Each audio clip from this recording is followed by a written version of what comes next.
Hello, everybody, and welcome to Ice-Burgh To Go, your daily dose of Pittsburgh Penguins news and analysis. You can find us on YouTube at Inside the Penguins or anywhere you get your podcast from by searching Tip of the Iceberg. Kyle Dubas and the Penguins, they're in a difficult spot heading into the trade deadline. With 2 weeks to go until the NHL's annual deadline, their playoff hopes are, let's say, dwindling, and try to make it as nice as possible. They have the oldest team in the National Hockey League, have very little in the way of assets to add anything to help this team, and they have a timeline that, as Kyle Dubas mentioned on Wednesday, prevents them from selling it all, saying that when you have players as good as Sidney Crosby, Evgeny Malkin, Chris Letang, and Erik Karlsson, you're simply not going to be bad enough to be a fully rebuilding team. With that, Dubas decided against shedding much light on his plan on that Wednesday press conference for the upcoming trade deadline, but he did share that he has fielded calls for a, quote, litany of Penguins players. And with that, I put together the 5 most likely Penguins to be traded at this year's deadline. Now, before we begin getting into the 5 players, this doesn't mean that the Penguins will sell every single one of these players. It doesn't mean that they are actively shopping every single one of these players. Just that these are the ones I suspect will get a good bit of attention and won't be impossible for the Pens to let go. Yes, Sidney Crosby would get a lot of attention on the trade market. I'm sure people call almost every single season to say, hey, just in case, doing my due diligence, but that's an impossibility. He is untouchable, as it were, for the Penguins. So this 5-player list just toes the line between the Penguins being willing to let go of that person and that person in return also generating interest around the National Hockey League. Let's start with the most obvious name to talk about on this list, and that's Jake Guentzel. Guentzel has been in trade rumors for the better part of the entire season this year.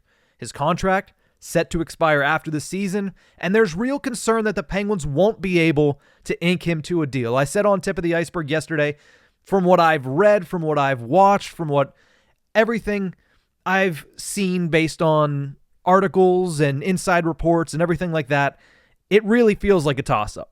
It can go either way, and it's bounced either direction over the past couple of months. With 2 weeks to go and Guentzel on the shelf, it could go either direction. But if he is on the market, if trading is something the Penguins are looking to do with Jake Guentzel, he's a proven playoff performer. He's a consistent 30-goal scorer. It might not seem like it this season because he had off-season surgery and now he's recovering from a wrist injury, but he's pretty durable and has been throughout his career, and he's their biggest fish. He fetches the biggest reward for the Penguins as far as players that they're actually going to be willing to listen on. That could be a first-round pick, plus a prospect, plus an NHL caliber player. That might help towards getting the youth that Kyle Dubas now says that he desires into this organization. So I wouldn't rule it out. I also don't know. I just don't know what the answer is going to be with this Jake Guentzel thing. It's gone back and forth so many times. There's so many conflicting reports about he was offered a deal and he turned it down. That was later proven to be false. So there's obviously a lot of different directions this could go, but he is the most obvious name to be on the market. He is the name that has been circulated on the market as much as humanly possible. And like I mentioned, he's their biggest fish. He's their biggest asset. He's the best way that they can kind of get into from what appears to be this shotgun short-term rebuild where they try to kind of clean the slate as much as possible while still giving the team the biggest chance to win today. Second name I want to put on this list, another name that we've mentioned, Riley Smith. Something just hasn't fit with him in Pittsburgh. Recently received another demotion to the Penguins' third line, has 4 goals in his last 37 games. Something just, like I said, seems off with him. It doesn't seem like it's fitting well with Pittsburgh, and he probably doesn't get you much of a return at this point because of his contract, has another year left on it at $5 million, and a lot of the teams that are going to look for his services, well, they're playoff teams that are right up against the cap. So you don't expect to get very much by way of assets in return, but by trading Riley Smith, you open up a little bit of cap flexibility. You open up a little bit more opportunity for Kyle Dubas to operate in the offseason. So Riley Smith is another name I'm keeping my eye on for the next 2 weeks. Let's move off of the forwards here for a second and talk a little bit about goaltender Alex Nedeljkovic. He's number 3 on my list right now. Goaltenders are going to be a hot commodity at the NHL's trade deadline. Goaltending overall has been down around the league as scoring has skyrocketed this season. I know it might not seem like it when watching the Penguins play, but plenty of playoff teams are looking to shore up a very important position, and Alex Nedeljkovic, he's had a good first season with the Penguins. He's resurrected his career as it was, but he is on an expiring contract. There is wonder if he's already at $1.5 million. Is he going to ask for more going into next season, trying to capitalize on the momentum he's gained? Or will the Penguins say, we can try to do this again next year, find that diamond in the rough again next year for Tristan Jarry, maybe rely a little bit on Joel Blomqvist, who's in the minors and having a great season in his first year in North America. But when you look at Nedeljkovic, there is going to be some market for him. I don't think the Penguins are going to be as drastic as to put a guy like Tristan Jarry out there, but Alex Nedeljkovic makes sense. On that expiring deal, he's performed well this season. In a lot of the games that even he's lost, he has been the primary reason why the Penguins were in the game to begin with.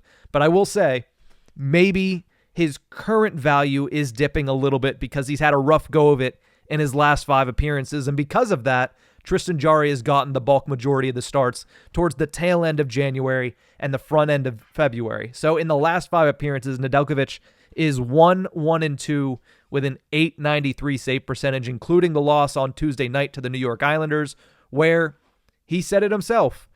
I crapped the bed. The team deserved to win, and I crapped the bed, and I'm the reason that they lost. He takes credit for that. He might also find himself on the NHL's trade market, but again, it's not because he's a bad player. None of these players, I mean, Riley Smith's having a down season, but none of these players are particularly bad players. They're just players that, with the opportunity and with the current climate of where the Penguins are at, the time might just be right for them to try to trade them off to get something back in return and try to kickstart what they can do next season.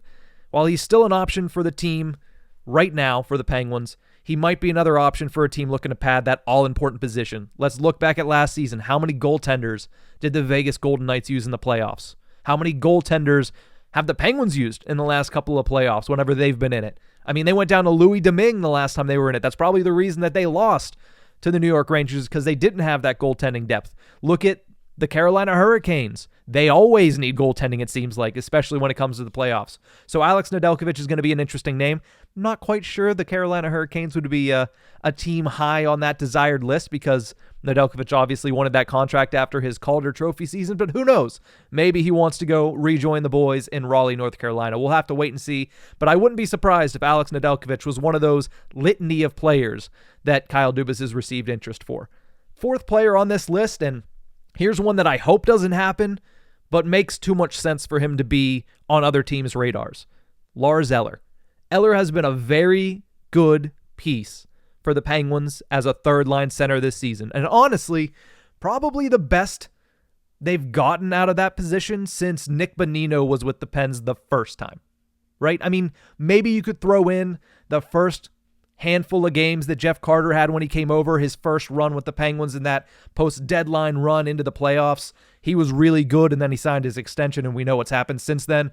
But Lars Eller has been great defensively, has chipped in on the offensive side with now 10 goals after his goal on Tuesday, and he's a center that is very well versed in the world of playoff hockey. Centers are always a massive part of Stanley Cup teams. Eller has firsthand experience scoring the cup-clinching goal for the Washington Capitals in 2018. He's a strong defensive option, like I mentioned, great on the penalty kill, and as we've seen in the last couple of days, he could go out there on the power play as well. Penguins currently have him on their top power play unit, so maybe there's a little something to that there. He was traded last deadline as well. That's the thing going into this. You know around what he is going to fetch. He was traded for a second-round pick to the Colorado Avalanche at last year's trade deadline. So is he, for the second year in a row, going to be on the move at the trade deadline?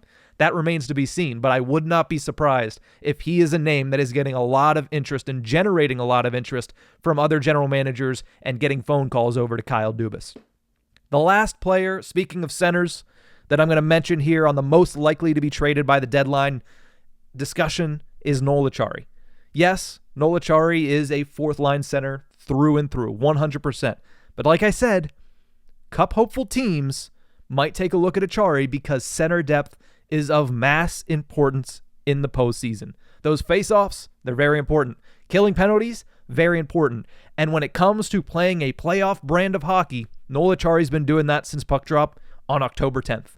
He loves to play that physical, rough and tumble type of hockey that gets you through the Stanley Cup playoffs. Now, his health issues, been out a couple different times, and his scoring struggles with only 3 goals this season is probably going to diminish any potential return. Not sure how much you're going to get back for him. Not to mention he has 2 years remaining at $2 million on his contract. That doesn't help make it easier to move him either, especially for a fourth liner with term and with a good bit of a cap space for a fourth liner. So I'm not exactly sure how many teams will be calling, but again, would not be surprised if he is a name that circulates through the NHL general managers pools as they get ready to prepare for their Stanley Cup run. So that's the list. Jake Gensel, obvious name. Riley Smith, we've mentioned him a couple times. Alex Nedeljkovic, because goaltenders are a hot commodity, and centers are also a hot commodity around the trade deadline, hence the reason Lars Eller is number 4 and Noel Acciari is number 5. But let me know what you think of this list. Let me know who would be on your list of the top 5 most likely to be traded is for the Pittsburgh Penguins. But that's going to do it for this episode. Thank you guys so much for tuning in. And remember, you can find us on YouTube at Inside the Penguins or anywhere you get your podcasts from.